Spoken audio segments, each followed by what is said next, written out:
And I just checked the weather. We have a massive blob of rain coming. I don't know if it's going to dissipate before it gets here, and if we'll be able to fish today. Such is life. But doesn't change the fact I have to go for a bike ride.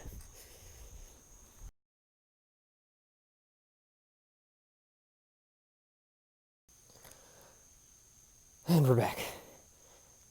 Let's go fishing.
Just finished fueling up, filled up the truck and the boat. The truck was $60 in diesel and about $3 worth of fuel additive, and the boat took about $260 to fill up.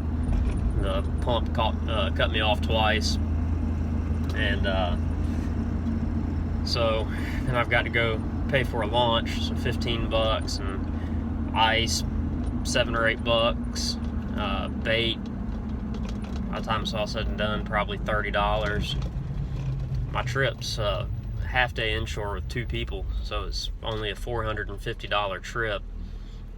So just about operating at break even today, which is kind of a bummer, and not entirely true. I'm not going to burn all of the gas today.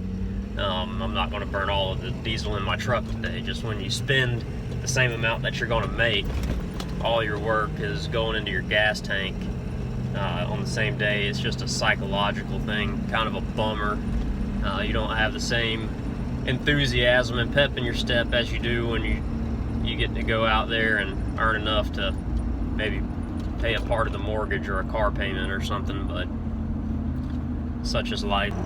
So easing across the causeway now, and I'm looking at the flag down there at the golf course on the south end of the island, and looks pretty stiff out of maybe the south, maybe southwest, but looks like it might make for a long day.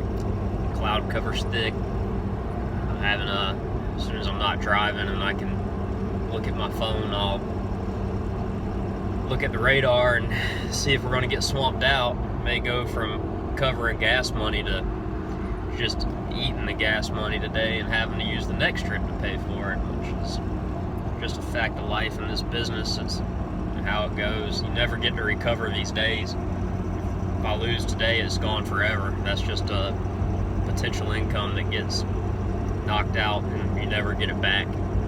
You can't really make up days when your schedule's full in the near future and people are only here for 4 or 5 days at a time. You don't have a slot to get them back on the books, and they don't have an opening in their own schedule. It's just gone forever, and you just have to deal with it. You have to plan for it. But that's what I do every morning crossing this causeway. Is I look at the flag and I'm looking at the water and trying to figure out where I can go, where I can take these people, where we're going to have the wind at our back. Very seldom will I take clients anywhere where we have to cast into the wind. It can be done, but when you don't know what skill level you're working with, it's best to plan to fish banks where you're going to have the wind in your favor. Also, I'm thinking about, am I going to run the ocean to where I'm going? I'm going down to Cumberland. That's where I go 90% of the time. Am I going to have the wind to run the ocean and save some time, or am I going to have to run the ditch? These are always things I'm thinking about on the way to the boat. Things I'm looking at, trying to figure out my game plan and what we're going to do. Is a luxury that I don't have, to just jump in the boat and go fish wherever I want to. And if it was just me casting into the wind, that's fine. A little bit of rough water, also fine, not a big deal. Just put clients in the boat and the dynamic changes greatly. The first time you see them cast, you learn a lot about them. You know, can they cast with accuracy? Can they cast any distance? There's a lot to think about, a lot to adapt to. You can't tell them. You can't say, hey, you suck at casting, so I'm just gonna take you somewhere where we can make up for your lack of skill. If you're not getting the bites and it's their fault, you just got to go, well, I guess they're not here, guys. You know, let's go try somewhere else. Maybe we'll have better luck.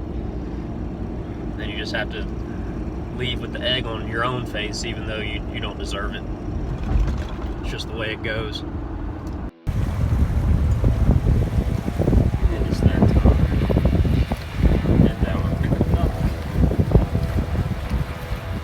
See if the people are there. See how they get away.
Back at the house, and wound up cutting the trip about an hour short.